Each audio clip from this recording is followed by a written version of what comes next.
तमाम देखने और सुनने वालों को अस्सलाम वालेकुम। उम्मीद करता हूँ कि आप सब खैरियत से होंगे। आज की इस वीडियो में हम कौम लूत का वाक़या बयान करेंगे। तो शुरू करते हैं आज की वीडियो।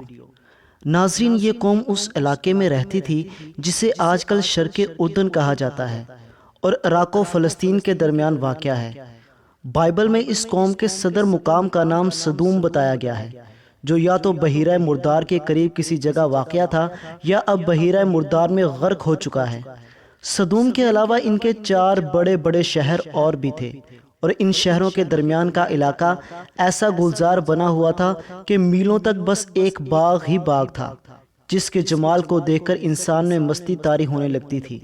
मगर आज इस कौम का नामो निशान दुनिया से बिल्कुल नापैद हो चुका है और ये भी मुतय्यन नहीं है कि इसकी बस्तियां ठीक किस मुकाम पर वाक़या थी। अब सिर्फ बहीरा मुर्दार ही इसकी एक यादगार बाकी रह गया है, जिसे आज तक बहरे लूत कहा जाता है। हज़रत लूत अलैहिस्सलाम हज़रत इब्राहीम अलैहिस्सलाम के भतीजे थे। अपने चचा के साथ इराक़ से निकले और कुछ मुद्दत तक शाम व फ़लस्तीन व मिस्र में गश्त लगाकर दावत व तबलीग का तजर्बा हासिल करते रहे। फिर मुस्तकिल पैगम्बरी के मनसब पर सरफराज होकर इस बिगड़ी हुई कौम की इस्लाह पर माबूर हुए। अहले सदूम को इनकी कौम इस लिहाज से कहा गया है कि शायद इनकी रिश्तेदारी का ताल्लुक इस कौम से होगा। यहूदियों की तहरीफ करदा बाइबल में हज़रत लूत की सीरत पर जहाँ और बहुत से स्याह धब्बे लगाए गए हैं, वहाँ एक धब्बा ये भी है कि वो हज़रत इब्राहीम अलैहिस्सलाम से लड़कर सदूम के इलाके में चले गए थे। मगर कुरान इस गलत बयानी की तरदीद करता है। इसका बयान ये है कि अल्लाह ने उन्हें रसूल बनाकर इस कौम की तरफ भेजा था। जब हज़रत लूत अलैहिस्सलाम उर्दन में बहीरा लूत के पास, जहाँ सदूम और आमूरा की बस्तियाँ थीं, वहाँ आकर रहाइश पजीर हुए तो अल्लाह ताला ने इन्हें अहले सदूम की हिदायत के लिए नबी माबूस फरमाया। यहाँ के बशिंदे फहाशी और बहुत से गुनाहों में मुब्तला थे। दुनिया की कोई ऐसी बुराई नहीं थी जो इनमें मौजूद ना हो।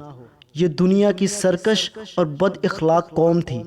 इन सब बुराइयों के साथ साथ ये कौम एक खबीस अमल की मौजूद भी थी। वो ये कि वो अपनी नफ्सियानी ख्वाहिशात पूरी करने के लिए औरतों की बजाय लड़कों से इख्तलात रखते थे। दुनिया की कौमों में इस अमल का अब तक कोई रवाज ना था। यही वो बदबख्त कौम थी जिसने इस नापाक अमल को शुरू किया था। और इससे भी ज़्यादा बेहयाई ये थी कि वो अपनी इस बदकारी को ऐब नहीं समझते थे, बल्कि खुल्लम खुल्ला फ़ख्र के साथ इसको करते रहते थे।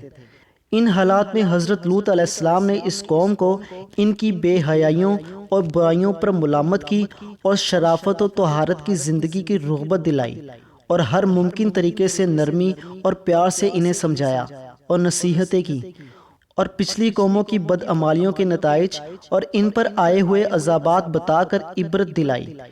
लेकिन इन पर कोई असर नहीं हुआ, बल्कि उल्टा तंज करते हुए ये कहने लगे, ये बड़े पाकबाज लोग हैं, इनको अपनी बस्ती से निकाल दो। और बारहा समझाने के बाद ये कहने लगे, हम तो नहीं मानते, अगर आप सच्चे हो तो हम पर अल्लाह का अजाब ले आओ। इधर ये हो रहा था और दूसरी जानब हज़रत इब्राहीम अलैहिस्सलाम के पास अल्लाह के फरिश्ते इंसानी शक्ल में आए।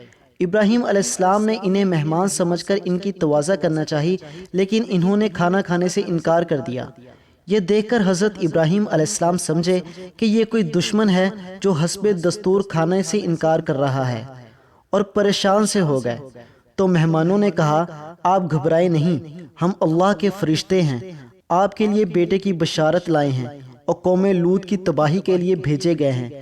इब्राहीम अलैहिस्सलाम ने फरमाया, तुम ऐसी कौम को हलाक करने जा रहे हो जिसमें लूत अलैहिस्सलाम जैसा खुदा का बरगुज़ीदा नबी मौजूद है। उन्होंने कहा, हमें मालूम है, लेकिन अल्लाह का यही फैसला है कि कौम लूत अपनी बेहयाई और फवाहिश पर इसरार की वजह से ज़रूर हलाक होगी और लूत अलैहिस्सलाम और इनका ख़ानदान इस अजाब से महफूज रहेगा। सिवाय लूत अलैहिस्सलाम की बीवी के, वो कौम की हिमायत और इनकी बदअमालियों में शिरकत की वजह से अजाब में मुब्तला होगी। फरिश्ते हज़रत इब्राहीम अलैहिस्सलाम के पास से रवाना होकर सदूम पहुँचे और लूत अलैहिस्सलाम के यहाँ मेहमान हुए और यहाँ ये फरिश्ते खूबसूरत और नौजवान लड़कों की शक्ल में थे। लूत अलैहिस्सलाम ने इनको देखा तो बहुत परेशान हुए कि अब ना जाने कौम इनके साथ क्या मामला करेगी। ابھی وہ اسی پریشانی میں تھے کہ قوم کو خبر ہو گئی اور وہ حضرت لوط علیہ السلام کے مکان پر چڑھ گئے اور مطالبہ کرنے لگے کہ ان کو ہمارے حوالے کر دو۔ لوط علیہ السلام نے انہیں بہت سمجھایا لیکن وہ نہ مانے، تو انہوں نے سخت پریشانی میں کہا کاش میں کسی مضبوط سہارے کی حمایت حاصل کر سکتا۔ فرشتوں نے ان کو پریشان دیکھ کر کہا آپ گھبرائیں نہیں، ہم انسان نہیں ہیں بلکہ اللہ کی طرف سے بھیجے ہوئے فرشتے ہیں اور ان کے عذاب کے لیے نازل ہوئے ہیں۔ آپ راتوں رات اپنے خاندان سمیت یہاں سے نکل جائیں۔ تو فرشتوں کے پیغام کے بعد حضرت لوط علیہ السلام اپنے خاندان سمیت بستی سے نکل کر سدوم سے رخصت ہو گئے، اور ان کی بیوی نے ان کی رفاقت سے انکار کر دیا اور یہیں رہ گئی۔ جب رات کا آخری پہر ہوا تو عذاب شروع ہو گیا۔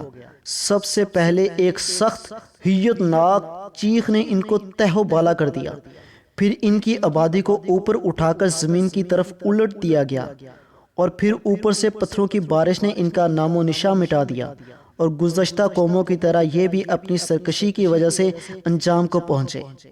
ویڈیو اچھی لگی ہے تو اسے لائک کر دیں، دوستوں کے ساتھ شیئر کر دیں۔ ملتے ہیں اگلی ویڈیو میں، تب تک کے لیے اللہ حافظ۔